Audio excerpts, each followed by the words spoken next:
Ang alam po ng lahat, nagbebenta po kami ng droga. Opo, totoo po yun. Isa pang nagkiklaim na victim family po sila.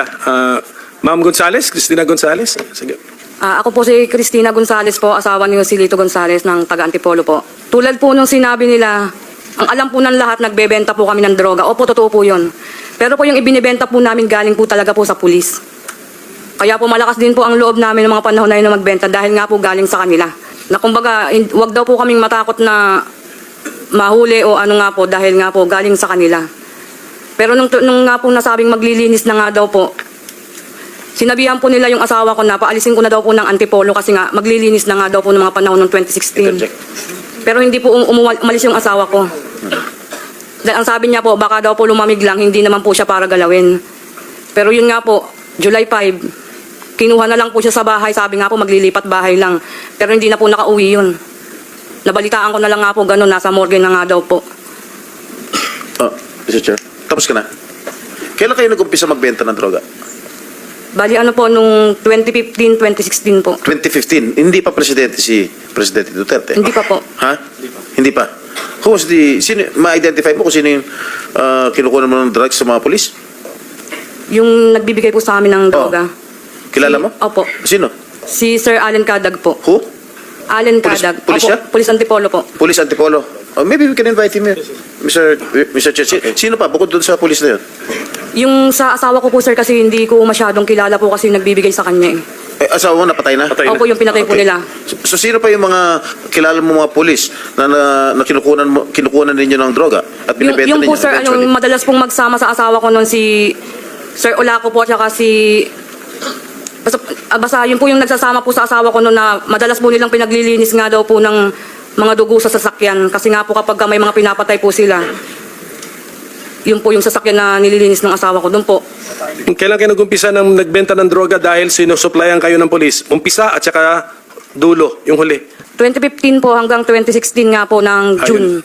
Kasi June. po July, tigil na po talaga yung asawa ko. 2015, anong month? March po yun. March. Okay, sige po. Okay.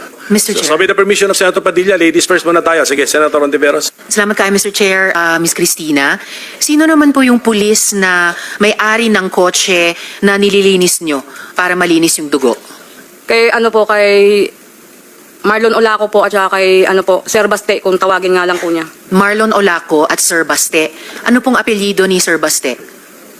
Yun lang po kasi yung alam ko dun sa sinasabi ng asawa ko. Si Marlon Olaco ba ay pulis at si Sir Baste ay pulis din? Opo, mga polis po. So pareho pong pulis. Mr. Chair, kung pwede lang quickly matanong yung PNP resource persons natin, kung yung Marlon Olaco at yung Sir Baste, kung kilala nila ay nasa active service pa. Kung sino pong pwedeng matanong sa PNP? We will ask the PNP HQ to have also a representative here. But yung sa time gap natin, we will write them to confirm. Kung, Salamat, Mr. Chair. Sige, Senator Padilla, what was your point? Maraming salamat po, Chairman. Gusto ko lamang pong sundan yung sinabi ng ating pong resource speaker, si Ms.